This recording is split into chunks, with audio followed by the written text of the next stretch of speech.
예, 저쪽 동네는 특별히 더 기분이 좋으신 것 같아요. 할렐루야. 자, 지난주에 저희가 율법의 세 가지를 살펴봤죠. 자, 율법의 세 가지 해가지고 크게 세 가지로 분류가 되는데 기억나는 법이 있습니까? 자, 율법 세 가지로 분류를 했죠. 자, 첫 번째 뭐가 있을까요? 자, 고맙습니다. 감사하게도 잊어버려 주셔가지고요. 얼마나 제가 또 다음에 또 써먹을 수 있잖아요. 그러니까 제가 또 잘난 체할 수 있고. 할렐루야. 자, 첫 번째는 도덕법. 자, 도덕법. 아, 맞아, 내가 하려고 그랬는데. 자, 두 번째는 의식법입니다. 의식법. 세 번째는 시민법이래요. 자, 여러분들의 IQ가 붕어 IQ인지 닭 IQ인지 어디까지 왔는지 보겠습니다. 자, 첫 번째 뭐라고요? 도덕법. 두 번째 뭐라고요? 의식법. 세 번째 시민법. 할렐루야. 자, 금방 대답하신 분들은 다 전도폭발 등록하시기를 축복합니다. 예. 자, 의식법은 뭘까요? 의식법은 말 그대로 어떤 의식을 위한 법이죠. 예를 들면 제사들, 할례, 무슨 절기 등등 이런 것들이 다 의식법이라고 말할 수가 있어요. 자, 그리고 시민법은 뭐죠? 시민법. 자, 우리나라는 시민법이 있다 없다? 없다. 왜냐하면 우리나라는 이스라엘 국가가 아니에요. 하나님의 선민으로 우리나라의 헌법 따로 있어요. 근데 유대인들에게는요, 하나님의 말씀인 율법 자체가 법입니다. 신정국가니까 그거 자체가 헌법이에요. 그런데 우리나라는 어때요? 우리나라는 그런 법이 아니기 때문에 예를 들면 소가 어떻게 됐다. 그럼 그 소를 율법에서 어떻게 해라. 여러분 우리나라에서도 그렇게 지킵니까?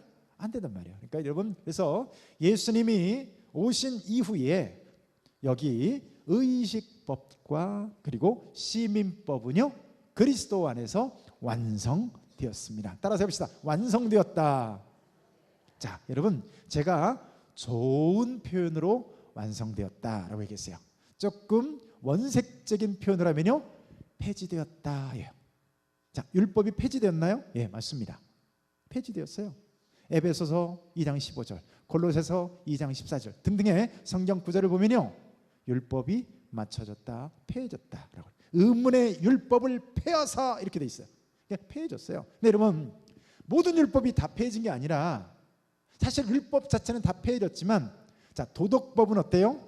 자연스럽게 산상수훈이나 바울의 메시지나 신약성경으로요 자연스럽게 여러분 연속선상에서 이어지고 있는 것을 보고 있습니다. 그래서 도덕법은 뭐냐? 하나님의 자녀로서 마땅히 살아가야 할 수준으로서의 규범을 제시해 준 거예요. 야, 하나님의 자녀잖아. 아이, 예수 믿는 사람이잖아. 천국의 백성이잖아. 어떻게 구원받지 못한, 하나님을 알지 못하는 저 사람들과 똑같이 할 수가 있어? 저 사람들은 뇌물도 받고, 저 사람들은 뭔가 수단과 방법을 가리지 않고 쟁취하고, 힘 있다고 남의 것 빼앗고, 안 뺏기려고 더 힘길러서 또 복수하고, 그렇게 살지만 너희들은 하나님 믿는 사람이잖아. 그러니까 너희는 이렇게 살아라 하고 제시되어진 법, 이 법이 바로 도덕법입니다. 여러분, 물론 율법의 도덕법, 자, 지금부터 하는 것은 도덕법이야, 이것은 의식법이야, 그렇게 하지는 않았어요. 그래서 여러분, 자연스럽게 도덕법과 시민법, 의식법으로 어떤 학문적 차원에서 이렇게 분류를 해놓은 것뿐이죠. 자, 그래서 율법은 그리스도 안에서 완성되었지만 신약으로 넘어오면서 연속성과 불연속성을 갖고 있습니다. 불연속성은 뭐예요? 자, 의식법, 시민법 이런 것들은요 불연속성이에요. 연속되지 않는다는 거예요. 끊어진다는 거예요. 그리스도 안에서 끊어졌어요. 폐해졌어요. 여러분, 그래서 물두멍에다 손 놓고 씻지 않아도 돼요. 여러분, 자녀들 낳으면 8일 만에 할례 안 받아도 돼요. 할렐루야.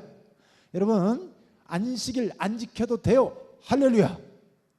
여기서는 아멘이 잘 안 나오죠? 여러분, 저 믿고 아멘 하십시오. 안식일 안 지켜도 됩니다. 할렐루야. 예, 안식일 안 지켜도 됩니다. 여러분, 왜 그럴까요? 왜 그럴까요? 자, 이런 것들이 다 의식법과 그리고 시민법에 해당되는 법이기 때문에 그렇고요. 그리스도 안에서 다 완성이 되었어요. 그래서 여러분, 우리가 토요일 날 예배드리지 않는 거예요. 만약에 여러분 안식일을 지금도 지켜야 된다면 여러분 어디 가서 예배 드려야 돼요? 여러분들 여기 있으면 안 돼요. 저 윗동네 가서 드려야 돼요. 저기 가면 있죠? 제7일 안식일 교회 있잖아요. 그리 가든가 더 멀리 가서 안상호한테 가든가 하시면 돼요. 여러분 안식일 안 지켜도 됩니다. 이유가 뭘까요? 에베소 같은 데 있어요. 안식일이나 월삭이나 절기 등을 가지고 너희들로 하여금 편론하지 못하게 하라. 그러니까 여러분 아예 말도 꺼내지 말라는 얘기예요. 여러분 안식일, 절기 등등 이런 것들이요 다 맞춰졌습니다. 그래서 여러분 우리는 대신에 도덕법은 아까 말씀드린 것 같이 산상수훈, 신약성경에 예수님의 말씀을 통해서 여전히 도덕적인 이것은요 하나님의 자녀로서의 마땅한 규범으로 지금도 쭉 연속성상에 있어요. 그러니까 여러분 도둑질하면 될까요 안 될까요? 간음하면 될까요 안 될까요? 아니죠. 남의 이웃의 아내 탐하면 될까요 안 될까요? 이쪽에다 대고 물어봐야 돼요. 안 된다는 거예요. 왜냐하면 이거 십계명 맞춰졌는데 혹은 율법 맞춰졌는데가 아니라 이거는 뭐라고요? 자, 이거는 도덕적인 도덕법이기 때문에 그렇습니다. 이런 것들은 연속선상에 있다라는 거죠. 자, 그래서 도덕법의 가장 대표적인 게 바로 십계명입니다. 물론 이 십계명 안에 안식일을 거룩히 지키라는 좀 예외적이라고 할 수 있는데요. 자, 도덕법의 가장 대표적인 게 바로 십계명이라고 할 수 있는데 여러분 이 십계명은 그리스도 안에서 완성되었지만 여전히 우리가요 삶의 규범으로서 그렇게 살아가기 위해서 우리에게 제시되어진 도덕법입니다. 그래서 여러분 안식일은 어떻게 이해하면 될까요? 안식일은 예표예요. 안식일은 그림자예요. 자, 그림자이자 예표인 안식일이 예수 그리스도 안에서 완성되었어요. 자, 그러면 안식일을 거룩히 지키라는 이 십계명은요 주일을 지키라로 이해하시면 됩니다. 물론 안식일과 주일은 성격적으로 많은 차이가 있습니다만은 여러분 우리가 주일을 하나님께 예배하는 날로 구분해서 하나님께 드리고 여러분 안식일이 뭡니까? 구약시대 때 혹은 유대인들이 생각하는 안식일은요 아무것도 안 하는 거예요. 근데 여러분 예수님은 안식일 날 뭐 하셨죠? 생명을 살리셨죠. 병자를 고치셨죠. 말씀을 전하시고 치유하시고 가르치시고 열심히 일하셨어요. 그래서 유대인들이 예수님을 십자가에 못 박아 죽인 거예요. 율법을 범하는 자다. 근데 여러분 그들이 잘못 생각하고 있는 거예요. 안식일은 아무것도 안 하고 자빠져서 누워있는 것이 아니에요. 안식일은 뭐 하는 날이에요? 생명을 살리는 날, 복음을 전하는 날. 그리고 여러분 성전에서 일하는 수많은 제사장부터 시작해서 레위인들은 안식일 날 제일 바쁘죠. 제일 열심히 일하죠. 찬양하기 바쁘죠. 그러니까 여러분 안식일의 정신은 뭐예요? 아무것도 안 하고 자빠져 누워 있는 게 아니라니까요. 그래서 여러분 주일을 하나님 앞에 거룩하게 드릴 뿐만 아니라 주일은 뭐 하는 날이에요? 열심히 말씀을 가르치는 날, 예배하는 날, 성가대에서 찬양하는 날. 그리고 여러분 예수님이 생명을 살리기 위해서 많은 것들을 도와내주셨죠. 그것처럼 주일날은 뭐 하는 날이에요? 열심히 교회 안 나오는 주일학교 아이들 찾아가서 전도해서 끄집어내오고 교회 안 나오는 아무개 성도님 찾아가서 신방도에서 올 수 있도록 권면하고 이게 주일입니다. 할렐루야. 그래서 여러분 주일은 많은 사람들이 그런 얘기해요. 아이고 우리 교회는 안식일이 아니라 안쉬일이야 해가지고 주일날 너무 피곤하대요. 근데 여러분 사실은 너무 교회가 주일날 많은 일들로 혹사하는 것도 문제가 있지만 주일은 결코 가만히 아무것도 안 하고 누워있는 날이 아니다. 꼭 아시기를 바랍니다. 자, 그래서 소요리 문답에서요 소요리 문답 전체 제1문에서 마지막 소요리 문답까지 전체 중에서요 자그마치 십계명이 차지하는 비율이 4분의 1입니다. 25%나 돼요. 여러분 얼마나 중요하게 소요리 문답에서 이 십계명을 다루고 있는지를 아시겠죠? 그래서 여러분 십계명을 통해서 모르는 것을 깨닫는다, 모르는 것을 깨닫는 것, 이거보다 더 중요한 게 뭔지 아십니까? 모르는 것을 깨닫는 시간이라기보다도 자, 어떻게 하면 나의 삶에 더 잘 적용할까가 훨씬 더 중요합니다. 그래서 여러분, 십계명은 크게 두 가지로 구성되어 있음을 보게 되는데요. 첫 번째는 이겁니다. 자, 첫 번째는 뭐죠? 읽어봅시다. 시작. 하나님 사랑. 그렇습니다. 십계명의 첫 번째는요, 하나님 사랑이에요. 두 번째는 뭘까요?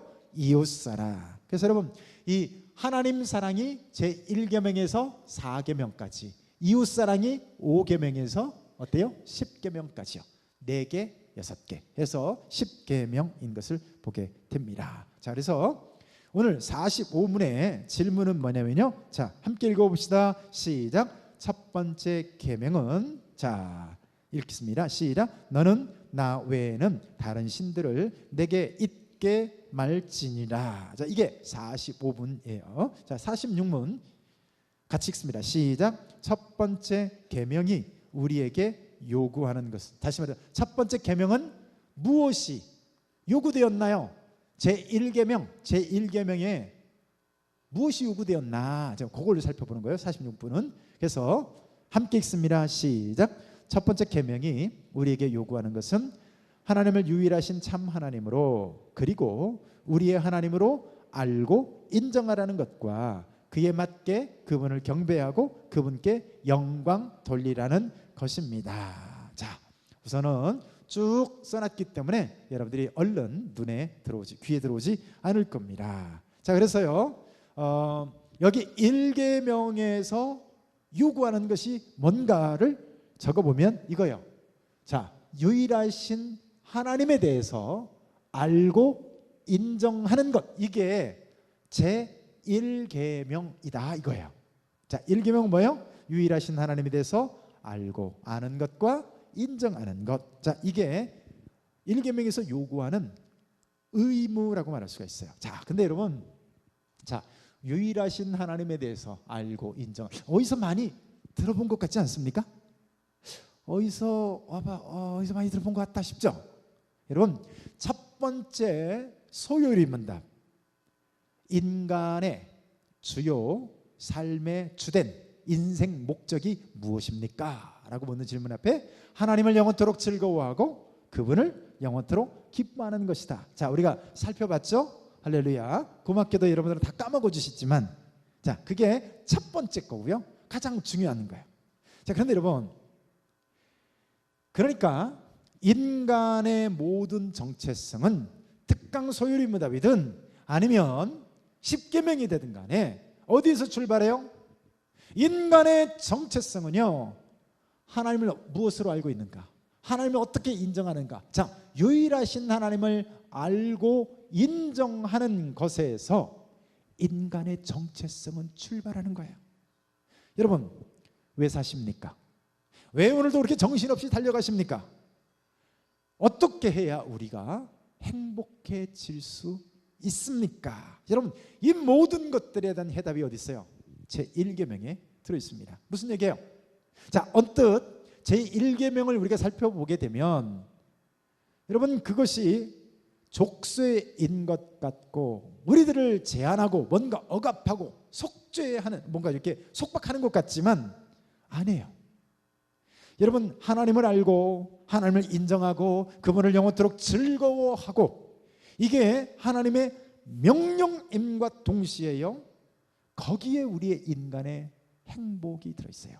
그때 비로소 우리가 행복할 수 있다고요. 하나님을 알고 하나님을 인정하고 그분을 기뻐하고 그분을 영원토록 오늘도록 인정하고 모시고 사모하고 기뻐하는, 그때 하나님 영화롭게 할 때, 그것이 명령이지만 동시에 뭐라고요?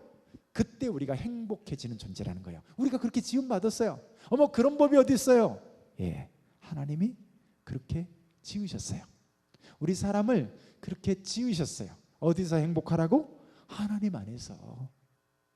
언제 기쁨을 느낄 수 있다고요? 하나님 안에서. 그래서 여러분, 대기업 회장 딸이 통장에 2천억이 들어있었다고 하잖아요.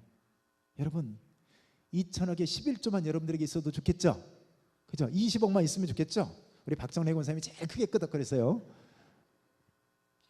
근데 여러분, 왜 통장에 당장 뺏어 쓸 수 있는 현금만 2천억이 있음에도 불구하고 왜 자살할까요?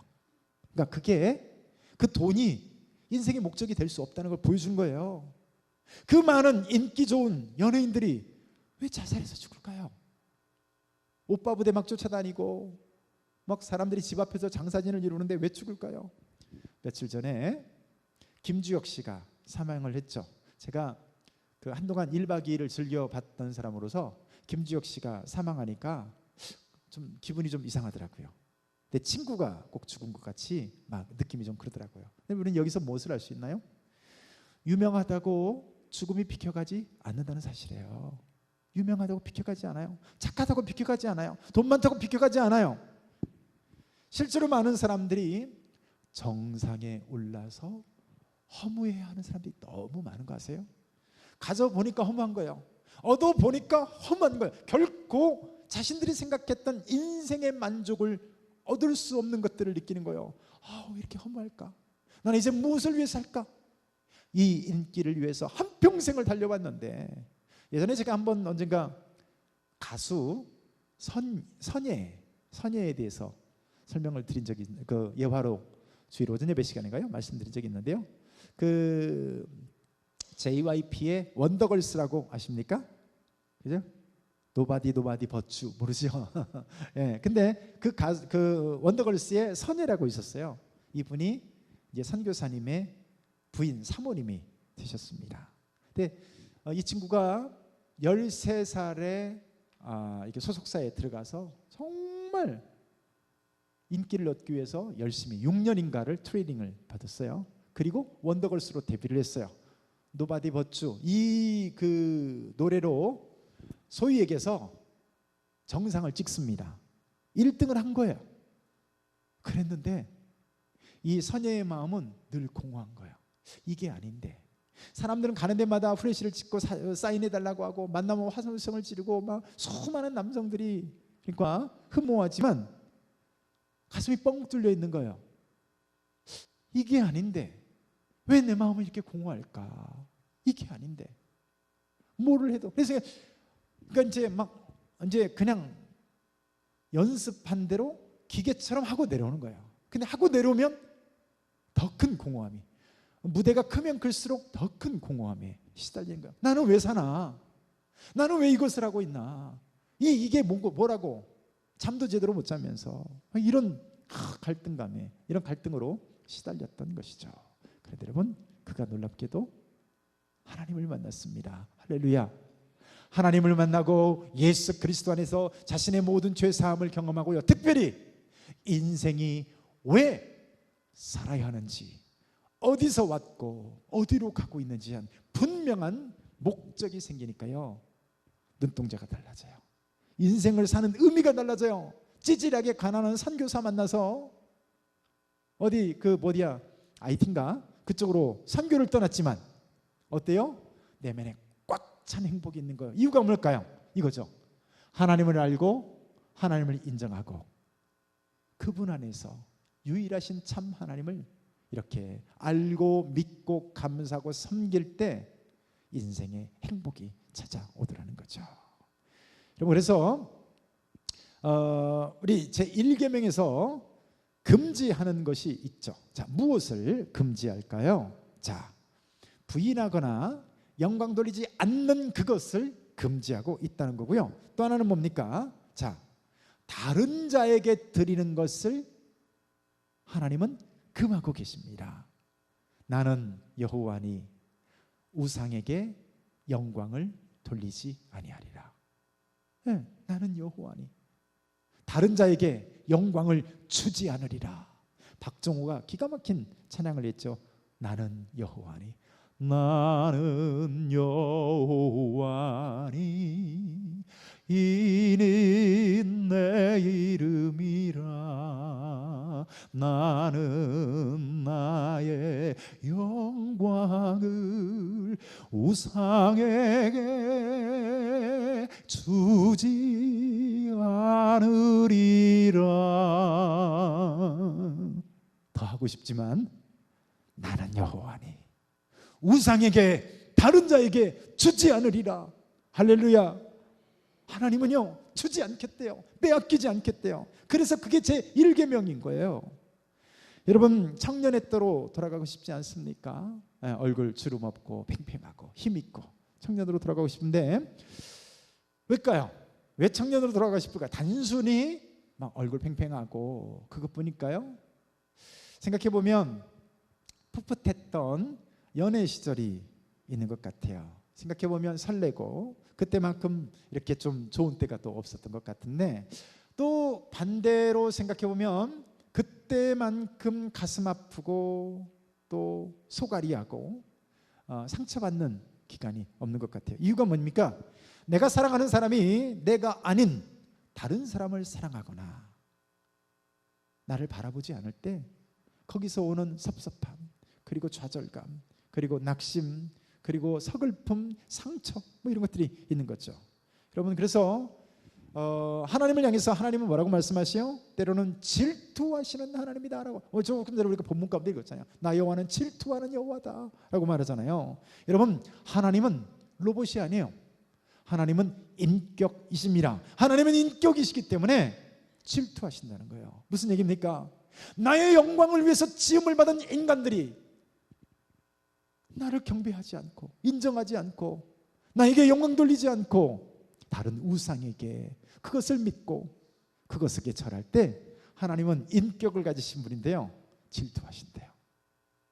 그래서 여러분 여기서 말하는 질투라는 표현은 신인 동형 동성론적 표현입니다. 하나님의 인간 수준에 맞춰서 표현하신 거예요. 실제로 질투한다기보다는. 자, 그래서 여기 주의할 게 뭐냐면요 바로 이 말입니다. 나 외에 라는 이 말이 중요해요. 나 외에 라는 말에 주목해 볼 필요가 있는데요, 이 말씀은 뭐예요?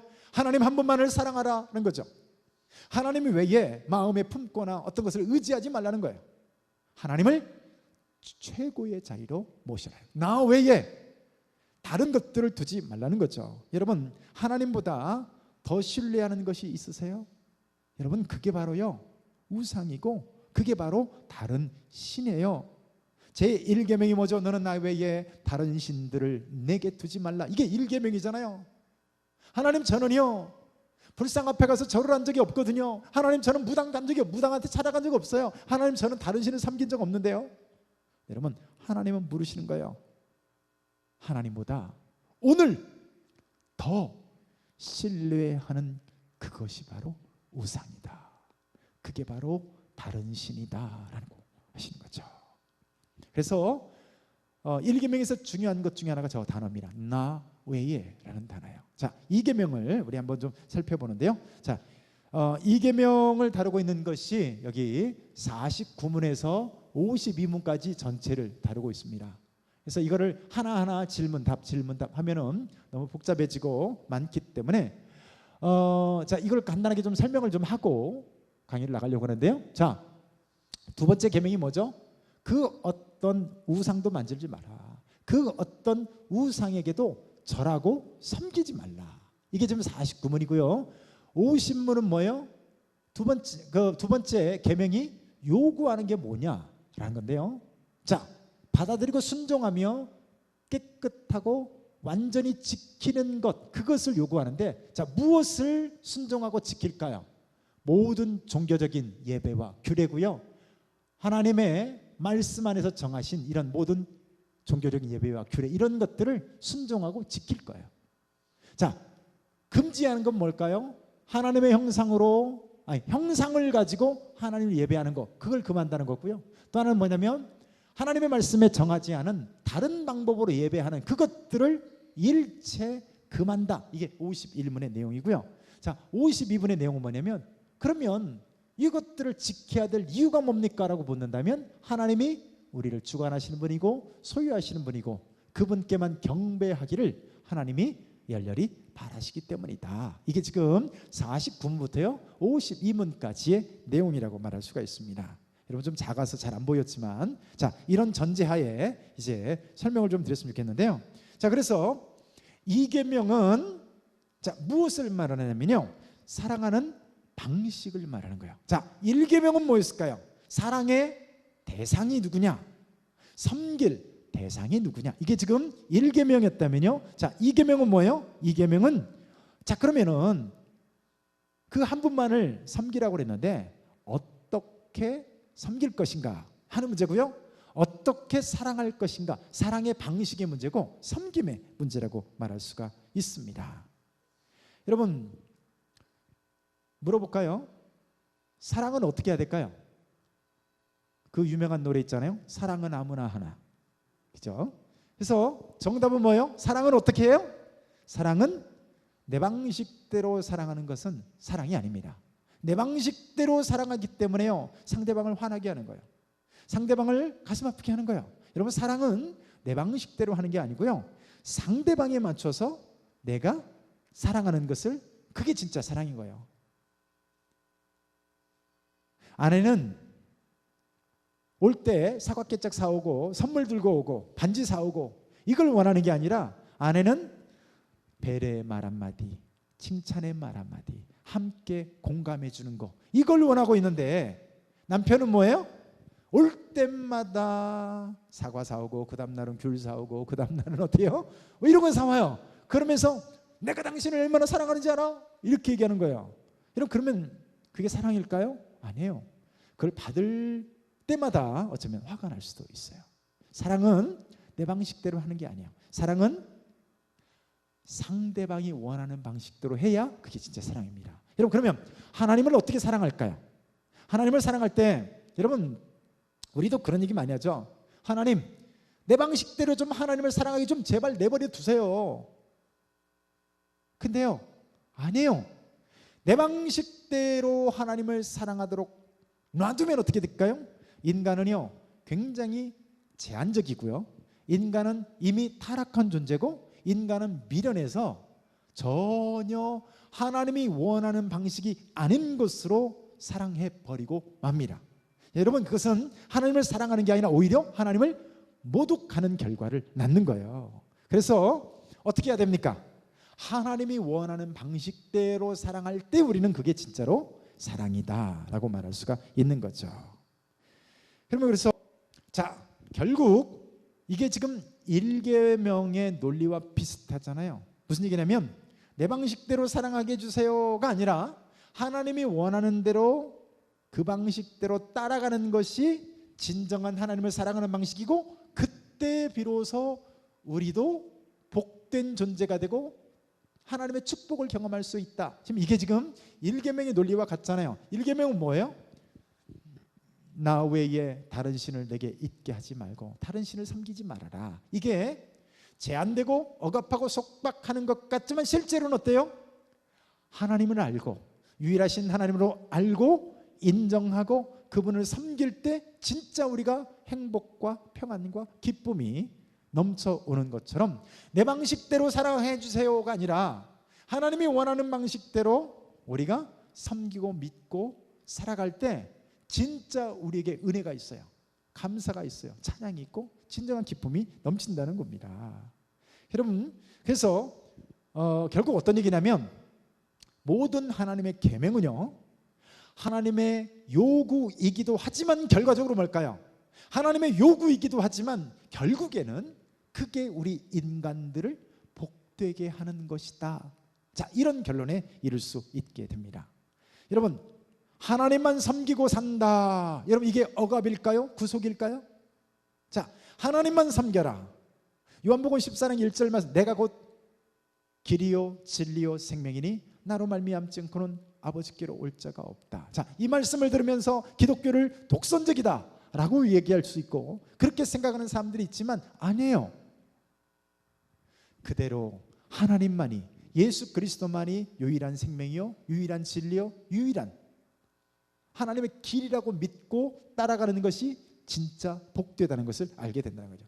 자, 여러분 근데 반기독교적인 사상은 어떻게 주장할까요? 반대를 얘기하는 거예요. 야, 하나님으로부터 구속된 것에 있어서 탈피하라. 하나님이 제한하는 것들에서부터 벗어나라. 해방되라. 그렇게 가르치는 거예요. 여러분 하나님은 어떻게 우리에게 규범을 주셨죠? 남자는 여자를 사랑하는 거고 여자는 남자를 사랑하는 거야. 이렇게 우리에게 규범을 정해주셨어요. 그러니까 남자를 위해서 여자를 짓고 여자를 위해서 남자를 지었잖아요. 그리고 둘이 부모를 떠나 한 몸을 이룬다. 명백한 사실입니다. 근데 여러분, 이것을요 사탄은 어떻게 만들어요? 본질을 흐려버립니다. 그래서 어떻게 하는 거예요? 야, 그런 제한들로부터 벗어나야 진정한 인간이 행복해질 수 있는 거야. 그러니까 남자가 남자를 사랑해, 여자가 여자를 사랑해, 남자가 남자와 잠자리하고 여자와 여자가 잠자리하고 그렇게 살아. 하나님 앞에 정면으로 도전하는 거예요. 여러분, 그게 해방입니까? 그게 자유일까요? 여러분, 그것의 결과가 뭡니까? 온갖 성적인 질병과 에이즈와 변실금 같은 거 걸려서 죽어가고요, 뭐 이루 말할 수 없는 질병들에 걸려서 죽어가는 것들을 보게 돼요. 로마서에도 있잖아요. 그에 합당한 보응을, 그 몸에, 자기들의 몸에 상당한 보응을 받았느니라 말하고 있잖아요. 여러분, 사탄은 반기독교적인 사상을 가지고 하나님이 제안한 것들, 하나님이 규범한 것들로부터 자꾸 벗어나라, 속박이다, 억압이다, 그 구속으로부터 벗어나라 라고 이야기하지만요, 여러분, 그렇게 따라가다 보니까 뭐가 나와요? 그렇게 해서 만들어진 이론이 진화론이고요, 그렇게 해서 만들어진 이론이 공산주의 이론이에요. 여러분 보세요. 공산주의 이론을 가지고, 그 체제를 가지고 나라를 만들어 봤어요. 그래서 소련을 세워봤습니다. 그랬더니 소련이라는 나라가 어떤 나라가 됐어요? 생지옥이 됐어요. 생지옥이 됐어요. 수천만 명이 막 죽어나가는 거예요. 여러분, 그래서 실제로 80년대 90년대 그때 운동권 하시던 그런 분들이 상처를 되게 많이 받았습니다. 왜냐하면 그들의 이론대로라면 어떻게 돼야 됩니까? 소련이 날이 갈수록 번창하고 지상 낙원이 되고 해야 되는데 어떻게 돼요? 거기가 생지옥이 되는 거예요. 결국 문 닫았잖아요.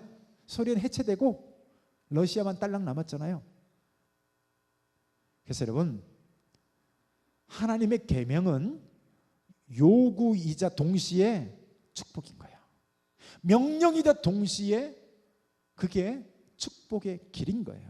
자, 또 하나 여기서 형상의 문제를 생각해 볼 필요가 있는데요, 아직도 한국교회 성도님들이 이 형상의 문제에서 자유롭지 못합니다. 여러분, 하나님의 명령은 뭐죠? 오직 하나님만 예배하기를 원하십니다.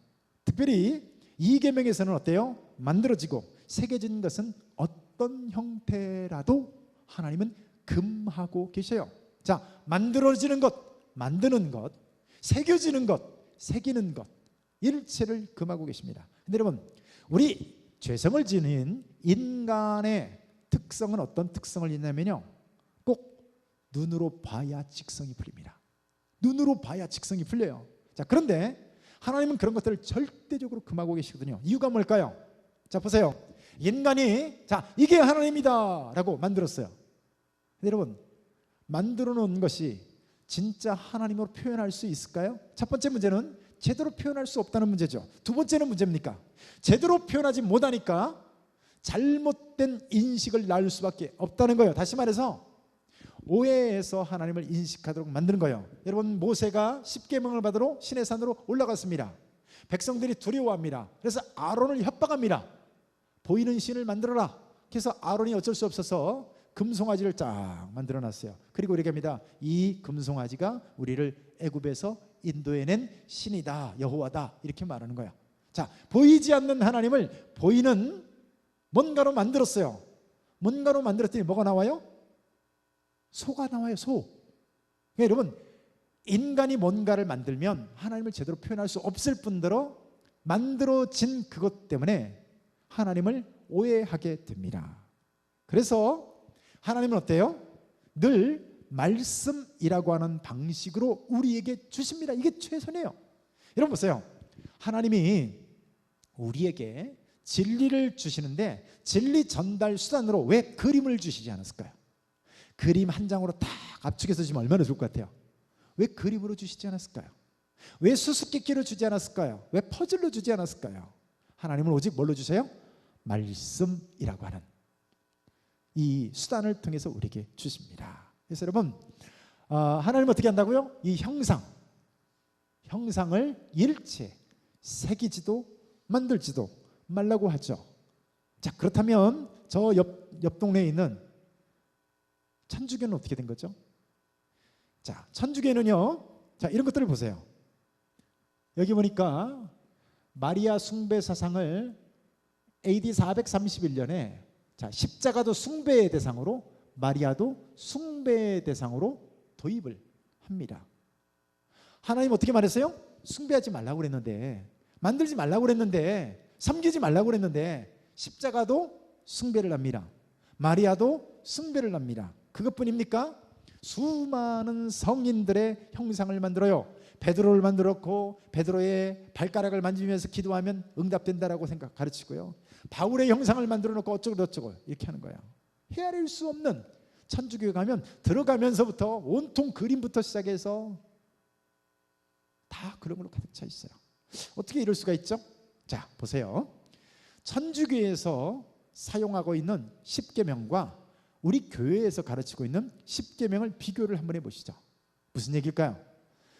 분명히 제2계명에서는 새기지도 말고, 그죠? 어떤 형상을 만들지도 새기지도 말고 경배하지 말라고 그랬는데, 경배한대잖아요. 새기잖아요. 만들잖아요. 자, 보세요. 이게 천주교, 이게 개신교인데요. 자, 제2계명이 뭐라고 돼 있어요? 새긴 우상 만들지 마. 아무 형상이든지 만들지 마. 그리고 그런 것들에 절하지 마. 이게 2계명이에요. 2계명 어디 갔습니까? 2계명 어디 갔어요? 천주교에서는 그래서요, 2계명을 없애버렸습니다. 실제로 천주교에서 쓰는 10계명은요, 2계명이 없어요. 2계명 어디 갔죠? 그리고 3계명이 올라와서 하나님의 이름을 함부로 부르지 말라. 3계명 있죠? 하나님의 이름을 망령되이 일컬. 그러니까 3계명이 쭉 당겨져 올라오고요. 자, 10계명에서 두 개로 나눴습니다. 내 이웃의 집을 탐내지 말지라를 9번째로 올렸어요. 그리고 저기 좀 안 보이게 돼 있죠? 내 이웃의 소유를 탐내지 말라. 두 개를요, 9계명과 10계명으로 쪼개놨어요. 여러분, 이게 바로 천주교에서 사용하는 10계명입니다. 아니, 새기고 만들고 숭배는 해야 되겠는데 10계명 계속해서 보면 어떻게 될까요? 문제가 되니까 아예 10계명을 빼버렸습니다. 그리고 10번째 계명을 2개로 쪼개가지고요, 10계명을 만들어놨어요. 여러분, 왜 종교개혁이 필요했을까요? 이런 것들 때문이에요. 성경이 아니니까, 기독교가 아니니까 마리아를 숭배합니다. 실제로 성경에는 숭배하지 말라고 그랬는데 예수님보다 마리아를 더 숭배하는 거예요. 그래서 여러분, 천주교는 엄밀히 얘기해서 마리아 종교입니다. 자, 그래서 여러분 결론입니다. 여러분 결론은, 자, 우리가 1계명과 2계명을 오늘 우리가 배웠는데요. 자, 하나님 한 분만을 섬기고 다른 건 신들을 잊게 하지 말라. 하나님 외에 다른 것들을 하나님 자리에 잊게 하지 말라. 해서 돈도 명예도 권력도 심지어 나 자신도 그 자리에 잊게 하지 말라. 이게 요구임과 동시에 어떻게 한다고요? 그대로 살아갈 때 진짜 우리가 하나님의 복됨을 경험하더라는 거죠. 자, 두 번째, 그렇다고 또 잘 섬긴다고 새긴 형상을 만들거나 뭐 이런 것들 숭배하지 말라. 예, 여러분, 그러니까 여러분 교회에서, 우리 교회에 여기 앞에 십자가 있나요, 없나요? 없죠? 없잖아요. 왜? 교회 예배당 안에 십자가가 없어. 밖에는 크게 해놨어요. 기독교임을 표시하는 거죠. 그냥 표시예요. 왜 여기다는 십자가를 걸어두지 않을까요? 이유는 이것입니다. 행여나 어떤 사람들이 그 십자가를 보면서 영성의 도움을 입으려고 하는 사람들이 생겨나고요, 실제로 많이 있습니다. 여러분, 승용차를 몰고 가는데 그 백미러에 십자가라도 하나 걸어놔야 내 마음에 평안을 얻을 것 같은 사람들 있죠. 이게 같은 맥락입니다. 그래서 여러분 어떻게 한다고요? 아예 십자가를 빼요. 그래서 우리 총회 합동교단에서는요, 예배당 안에 십자가 안 거는 것을 법으로 금지해놨어요. 그러니까 못 걸게 해놓은 거죠. 어떤 사람은 시비 겁니다. 우리가 십자가를 믿지 뭐를 믿냐고. 엄밀하게 얘기해서요, 십자가를 믿는 게 아니에요. 십자가에서 죽으신 예수님의 구속사역을 믿는 거예요. 그래서 여러분, 많은 사람들이 십자가 자체를 가지고 영성에 도움을 입으려고 하기 때문에, 행여나 그런 걸 통해서 내 영성과 경건에 도움을 입으려고 하기 때문에, 자, 이거는 뭐예요? 제2계명의 정식으로 위배가 되기 때문에 금하고 있는 겁니다. 자, 그런데 결론입니다. 이게 제약 같지만 뭐라고요? 그게 복이다. 하나님만을 내 마음에 두는 것이 복이다. 하나님이 원하시는 대로 예배하고 섬기는 것이 진짜 내 인생의 복이다. 이것을 믿으시고 순종하시고 복된 길을 걸어가시는 저와 여러분들이 되시기를 축복합니다. 기도합니다. 하나님 아버지 감사합니다.